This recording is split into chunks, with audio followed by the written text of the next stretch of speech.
Well, welcome from all over the world. And you are at a special edition of the Poetry of Healing. This month marks the beginning of the fifth season of my show. And so I want to thank all of you for the support over these last 4 years.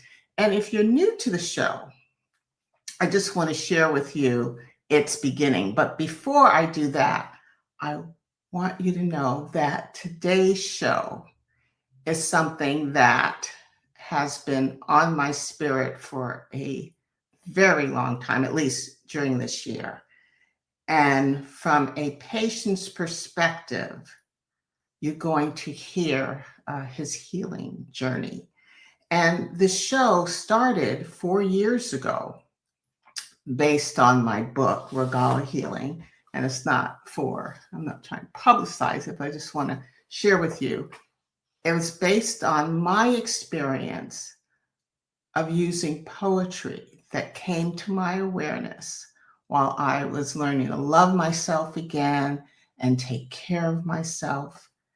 These 100 poems came to me, and as part of my healing journey, making very public my actual healing journey. But the words came, not but, and the words came to my surprise through poetry.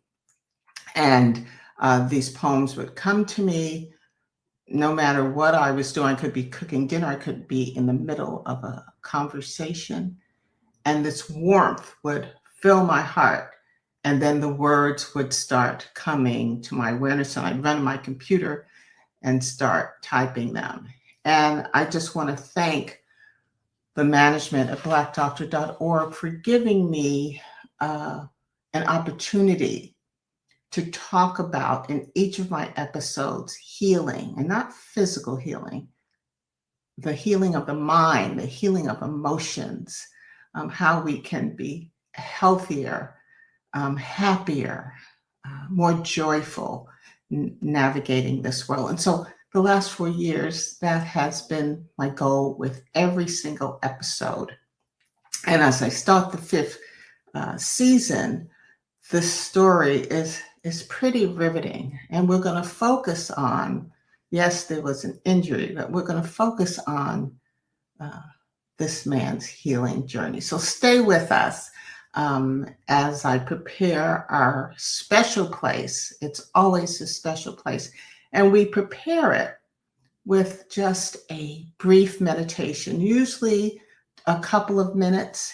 And just like I did the first show and shows throughout the 4 years, I'd like to do a simple heart math exercise with you. And I share with you exercises, meditations, mindfulness, soothing activities so that you can do them on your own. And this is one that you can do on your own. So I invite you to lower your gaze or close your eyes and just take a nice deep breath in through your nose and out through your mouth.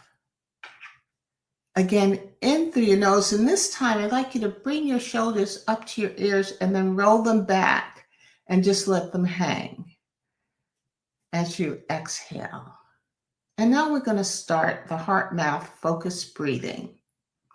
So as you breathe in, I want you to imagine your heart expanding and your heart in the left upper chest. So as you breathe in, your heart is expanding, and as you breathe out more slowly than you took the breath in, your heart is contracting. Let's do it a couple more times together. In through your nose and your heart's expanding, and then out through your mouth. Your heart is contracting. One more time together. In through your nose, deep, deep, deep, big heart, big, beautiful heart, and then have it contract as you exhale. And then just allow your body to take over your breathing And as we prepare to come into this space, leaving any noise, that's noise from your thoughts, noise from the exterior, noise from inside of you, just leaving it to the side right now, because right now you have nowhere else to be, nothing else to do, just to be here and be hopefully inspired and enriched with this man's journey.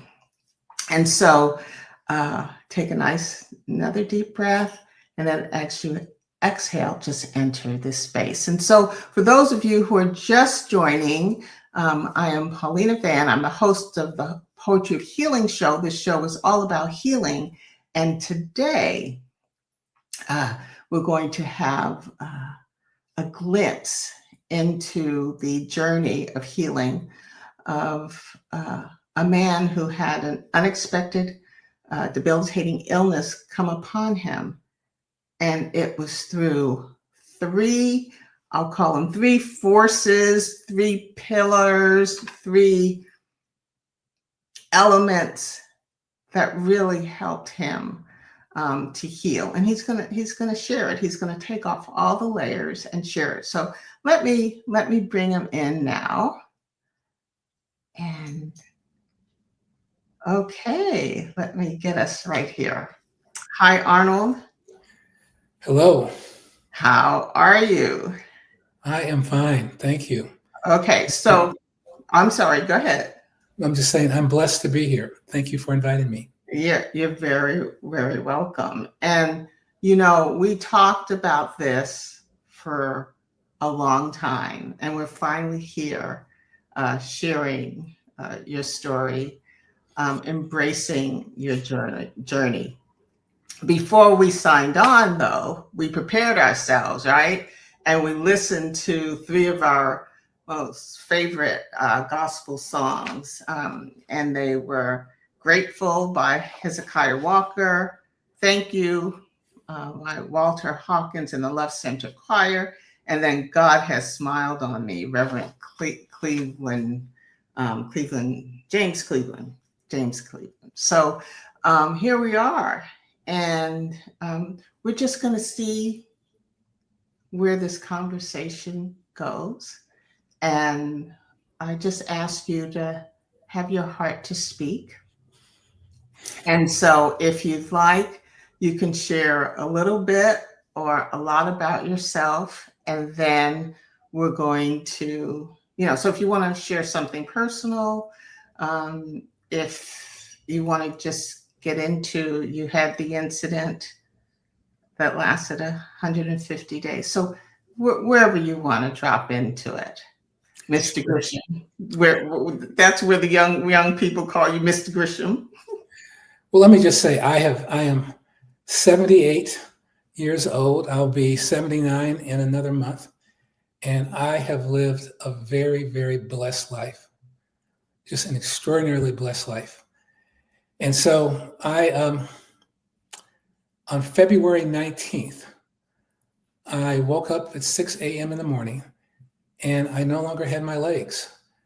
And I was rushed to the hospital, and the doctors quickly knew that I had this rare ailment called transmyelitis, where I really didn't have any feeling below my legs. And that was the beginning of a 150-day journey of being in either a hospital bed or a rehab bed, as I had to learn how to stand again. I had to learn how to navigate in a wheelchair. I had to learn how to navigate in a two-wheel walker. Now I'm in a four-wheel walker and hoping to make it to the cane stage next. So that's where I am. Mm-hmm. And you really distilled that very, very nicely, because this journey has been, now we're in our 9th month of the journey. And I say we because Arnold is my husband. And you didn't include that in this little introduction, but that's okay. That's okay. Um, and so, as we look at your healing journey, there are aspects. Well, this condition was unexpected, and you were in a mystery box. That's what we called it for weeks. I think for almost 2 months. The doctor's phenomenal care he received. They didn't know why this happened. And I think 9 months down the road, they still don't know, but you have a diagnosis. So let's just look and explore how you did your healing, because I know it was a surprise to you and surprise to me and surprise everyone around. You started noticing. Um, you started writing. You started connecting. So let's start with. I'm going to ask you um, to start telling the story with the poems that you wrote during this journey. Can you, or would you, just share with us how you began writing poetry? How did you know that this would be healing, or did you know? Mhm. Well, first, let me say that my mother brought Christianity to me when I was a very young person, and I've embraced Christianity all my life. But I think I was more of a passive Christian, and ending up in this hospital bed caused me to feel like this was where I was supposed to be. And I let my Christianity really kind of take over. And I just felt from the beginning that I was in a hospital bed. I was at ease. I wasn't anxious. And it was where I was supposed to be. And one of my first poems was titled, "I Am Where I'm Supposed to Be." And can I share it? Oh, absolutely. Thanks. Mhm. Whether I'm in a hospital bed or running free, I am where I'm supposed to be. Whether I live in a big house or a small apartment for two or three, I am where I'm supposed to be. Whether I'm running from my past or to my future, only in my present can I be me, and I am where I'm supposed to be. When I live in the present, it is the present, and I am and I am where I'm supposed to be. Whether it is the quiet anticipation of a sunrise or the calm reflection of a sunset, I am still me, and I am where I'm supposed to be. Whether I roam from the mountains to the sea, I am where I'm supposed to be. Whether I'm celebrating life's victories or battling life's challenges, I am still me, and I am where I'm supposed to be. Whether I have loved and lost and loved again, I am still me, and I am where I'm supposed to be. Whether I have just been introduced to the word, or I am a committed soldier for Christianity, I am where I'm supposed to be. So And because of that, I was able to relax. I was able to relax. I was able to hear the doctors. I was able to hear you, and I, excuse me, I felt like I just had this calmness. I had this calmness, and Paulina is the one who introduced me to poetry um, a few years ago, and I have embraced poetry. I have so many of my poems are religious poems. But I have to say the combination of feeling like I was where I was supposed to be and having this avocation that where I could be alone at 3 a.m. in the morning and start playing with a poem and look up and it's 6 a.m.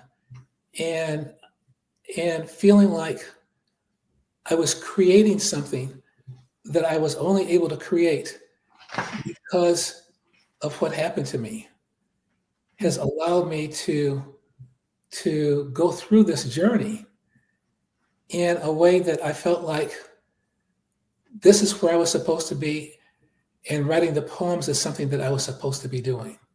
So let me give our viewers a visual. So this is Arnold in the hospital bed, maybe a week into treatment. And you see all of the IVs and other equipment there.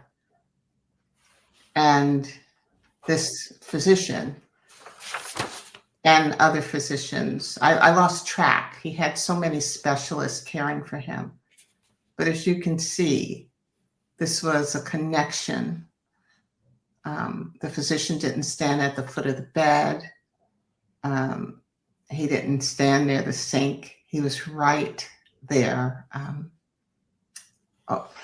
close as he could be to Arnold. So I'm going to remove this, and I'm going to ask you to, one of the poems is laying in my hospital bed. And so I'd like you to read that one. Sure. Laying in my hospital bed, bathing in the evening sun, realizing my work has just begun. I submit to the Lord above, asking, where can I be an example of his everlasting love? I'm in my twilight years and no longer have many earthly fears. I'm blessed to know my work is not done. I have helped people, and people have helped me. And now it's my time to be the helpful one. As a foot soldier for Christ, I joyfully pay the price. Thank you. Thank you. Do you remember how that one came to you? What was the thinking around that? You know, so many of the poems that I've written have had their start at 3 a.m. in the morning. And I felt so blessed because I've been around other people that at 3 o'clock in the morning, they feel they're trapped in their beds, they're trapped in their bodies. And I've had the ability to take just a thought and turn it into a poem, and start at 3 o'clock in the morning. And the next thing I look up, it's 6 o'clock. Mm-hmm. I just feel blessed that I've been able to create something. Mm-hmm. Well, the other piece of information I'm going to share is that these months, when you didn't have, or as you were on your healing journey from the acute incident, and for months, you worked. There are only 2 days you took a day off, the day that this incident happened, and then another day when you had to have a procedure. So talk to us about this drive to continue to function. It's been important for me to have purpose. And I've been blessed in that all my working career, I have not felt like I was working. I felt like I was doing what I was supposed to do. And one of the, I was going to say, great things about this illness that I've had is that you can't go through what I've gone through and not be fundamentally changed. And I have been changed. And one of the ways, if I can continue with this, one of the ways that I've been changed is how I see people. And as you know, as you all know, Paulina is a nurse, but she's a professor, but a nurse by profession. And because of that, I've had a chance to meet and know many nurses. And with this illness, being in a hospital bed, I began to see people differently. I began to see nurses differently. And I've been amazed at how hard nurses work. And I felt like I had a calling because I never felt like I was working. But no one can work as hard as nurses work and it not be a calling. And so I've just, watching them and talking to them and even writing a poem about nurses and their calling has that has been a blessing to me. Okay, so we're gonna follow that theme there, your awareness about nurses, because that nurses were one of the pillars that promoted your healing, and you have a poem about your observations about nurses. Nurses even asked you to write poems. Yeah, write poems for them. So before you read the two poems about nurses, if you're just dropping into the show, I'm speaking with my husband, Arnold, who had an unexpected illness that affected him. It happened 9 months ago. And for 150 days of those 9 months, he was in some type of care facility, either acute care or a skilled nursing. And so today we're talking about his healing journey. And there were three pillars, three forces, three elements that help promote his healing. And we've talked about his writing poetry, which I believe is kind of like the vehicle for the three elements, the three pillars. And so he's read and told us about his beginning illness. And now, so that was the first one, and how the inner self, his faith, came through to promote this healing. And now we're going to the second element, and that is his awareness and interactions with nurses. So if you would begin with a nurse's touch. Sure. Before I begin with a nurse's touch, let me say that I've been tremendously blessed because having Paulina, who was a nurse and a professor, with me every step of the way, and I would not even talk to a doctor unless she was in the room, I think has really contributed to my healing. And I think that I wouldn't be as far along as I am if she hadn't been with me every step of the way. So let me read a nurse's touch. Mm-hmm. A nurse's touch means so much. Nurses speak with their presence and a caring smile. They're steeped with purpose from substance to style. They lead from behind, comfortable in their own skin, knowing that they're responsible for the healing to begin. They are anointed by our Creator above and serve with love. They rule the world, treating body and soul, being God's hand, executing God's plan. Mm-hmm. It's beautiful. And this really came from your observations of, well, your interactions with nurses, but also your observations. Let's go to the next one, because I love how this one came to be. Can you just let us know who nurses the nurse? Yeah, who nurses the nurse? Mm-hmm. And it came about because once the nurses knew that I wrote poetry, a nurse came into my room and she says, Arnold, people really don't see us. They come in with their problems and people don't realize that we have problems too. And she says, could you write a poem about the fact that we're kind of invisible and we have problems and other people really don't see our problems. So I wrote this poem titled, Who Nurses the Nurse? When the troubles are more than they can bear and no one seems to care, who nurses the nurse? When their job is to smile, but real life hurts all the while, who nurses the nurse? When spouses are not understanding, but nurses' jobs are very demanding, who nurses the nurse? When their children are a worry and they have no one to tell their story. Who nurses the nurse? For those of us who are believers, Jesus is the light and Jesus is the way, and our only path is to pray and ask Jesus to bless the nurse. Mm.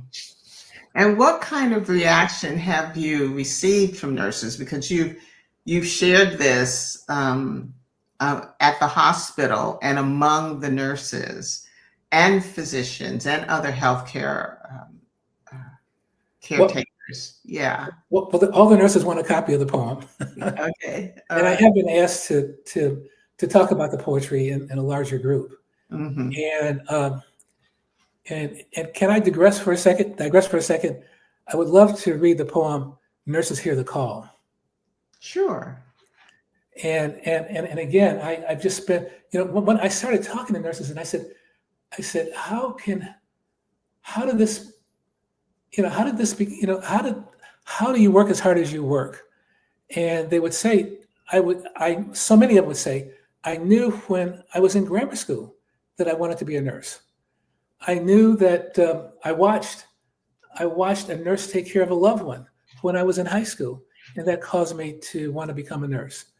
And so it caused me to write this poem, Nurses Hear the Call.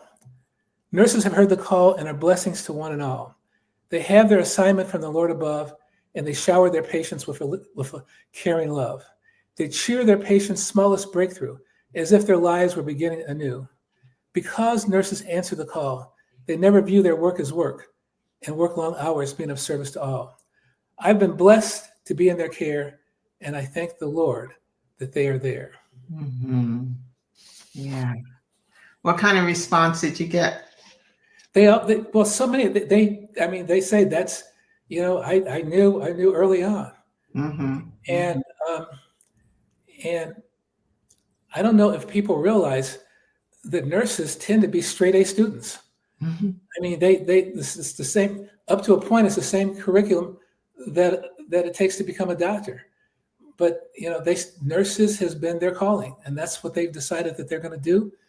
And they do not feel like they're working. Well, you read, I believe you read this poem or a couple of the poems at my poetry open mic last week. And the nurses put in the chat, you get them, they say, you understand them. So I'm going to move us on because there's a third element, force, pillar that helped you on this healing journey. And it is the community. And so would you read, Lord, thank you for friends? Sure. And again, this journey has changed the way I see people. It's changed the way I see nurses. It's changed the way I see my friends. And so, and so beside writing poems at 3:00 in the morning, sometimes if you wake up at 3:00 in the morning, you think that maybe you should pray. And so I've written enough prayers for a little prayer book. And this prayer is, Lord, thank you for friends. Lord, thank you for friends, people not my kin, with me to the end. Lord, thank you for friends, with me when I lose, with me when I win. Lord, thank you for friends. I'm blessed to see the world through their lens. Lord, thank you for friends. When I'm broken, they help me mend. Lord, thank you for friends. Any door that closes, they open again. Lord, thank you for friends. Having them and a friend in Jesus is where blessings begin. Mm-hmm. And you've read this to your friends. And when you say friends, it's not only friends, it's family and the family and church family. But you've read this to several people. What has the response been? It's, I think it's, for some people, it's been a little overwhelming that I see them that way. Mm-hmm. But, as we all know, every family has a story. Nobody gets away. And so my story, what's happened to me, I've been blessed, and that's allowed me to see myself in the world differently. And I feel that I feel that it's caused me to understand that I have a ministry. For some people, their ministry is preaching. Some people, their ministry is music. My ministry is poetry. And I'm blessed that I have the ministry, and I'm blessed that I recognize that I have a ministry. Well, I'm going to try to do a funny here, just light. So, um, some people say you're married long enough, you start looking alike. Well, we we poetry has come from both of us. So, although we don't look alike, we're both have become poets. So that's truly a blessing. Um, I'd like to end with your poem, My Damascus Road. And it really is a reflection of not only, well, from my perspective, of your faith and your hope. You never gave up. Um, you just had and continue to have such a positive attitude of a condition that struck so suddenly um, without any warning. And I just want to, we've talked about it and I've said it publicly, but I just want to say it again that I admire how you just held steady or steadfast to being positive and to seeing the light in your situation. So, if you would tell us a little bit about how My Damascus Road came to be, and then read it. There's a saying that suffering is a cleansing fire. And that's what it's been for me. And that's what it was for Saul when he was on the road to Damascus and to persecute Christians. And as they got close to Damascus, a bolt of lightning struck in front of him. And it was Jesus saying, Saul, why are you persecuting my people? And that bolt of lightning caused him to lose his sight. And the people that he was with, their sight wasn't affected, and they were able to take him to Damascus. And then later on in this journey, he became Paul and one of Jesus's key disciples. So my Damascus Road was when I lost my ability to walk. I am told this was my Damascus Road. When I lost my ability to stand like any other man, I am told this was my Damascus Road. When I lost my ability to feel my feet and I no longer felt complete, I'm told this was my Damascus Road. When I struggled to escape my wheelchair seat and I could no longer compete, I'm told that this was my Damascus Road. Given the restrictions of my abilities, I go forward with dignity, and I am told this is my Damascus Road. On my Damascus Road, I better understand how to pray. On my Damascus Road, the sun shines brightly and is never a shade of gray. On my Damascus Road, there's no seriousness to my life's play. On my Damascus Road, I have new purpose and I shed my feet of clay. On my Damascus Road, I've been stripped of ego, and being of service to the Lord with a new sense of clarity is the only way. Well, I think that sums up your journey. And I know that it took both of us a while to get to this space to be able to share. And I just thank you for opening your heart and opening this experience to families or maybe even individuals who are going through the same path, maybe not the same illness, but some type of struggle, some type of challenge. So as you look at your journey, which is continuing, it's not over. What would you say to someone who is at the beginning of this. So say it's February the 28th for them. What would you say?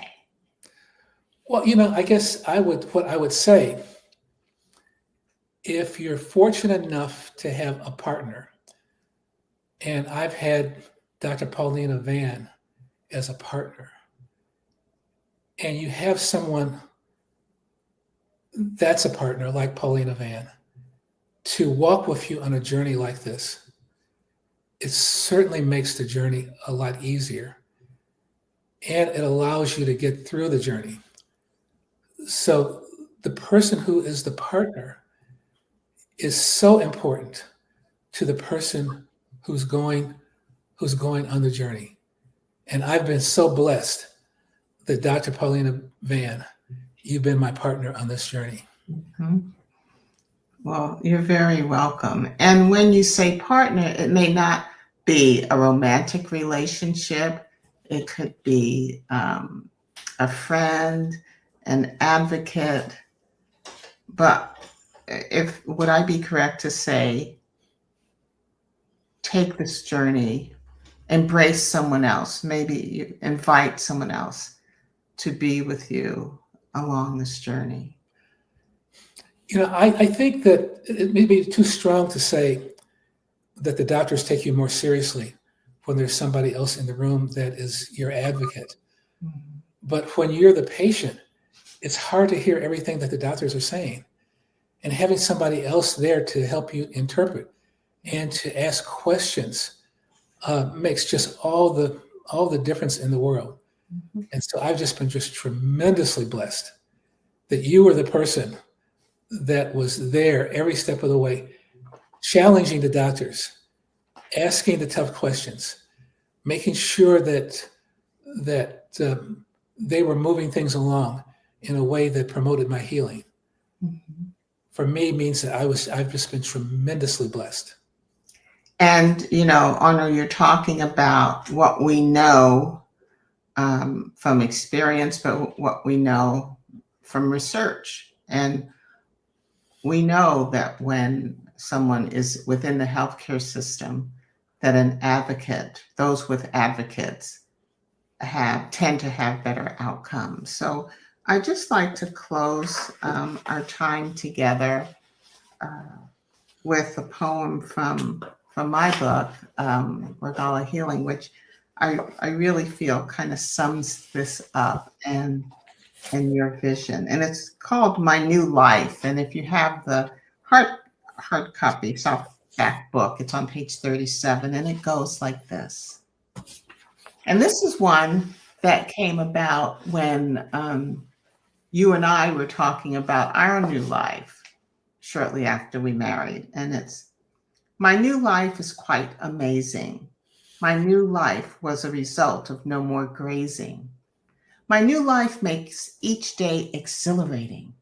My new life created more celebrating. My new life is regal and blessed. My new life gives me some rest. My new life is something to see. My new life is what God made me to be. And Arnold, He has created a new life for you. And I just thank God for that. And He's created a new life for us. And so I just thank God. Thank you. We made it. We did it. And Thank you for giving me voice. well, we did it. Yeah. So I'm going to end the show now, and I'm going to put you backstage. Not that you need to be backstage, but I'll see you later. Okay. Thank you again. Thank you. And so, viewers, as we come to a close, I just want to thank you for being here and witnessing this very sacred story of a challenge, but more so the journey of healing. And Arnold has talked about how he has healed, and there were three pillars: his inner wisdom, his inner courage, his stamina and grit, then nurses, and then friends, all of which came through poetry, and therefore the healing element, essence, power of poetry. I wish you love and light. Until I see you again, we're celebrating the beginning of the fifth season of the show.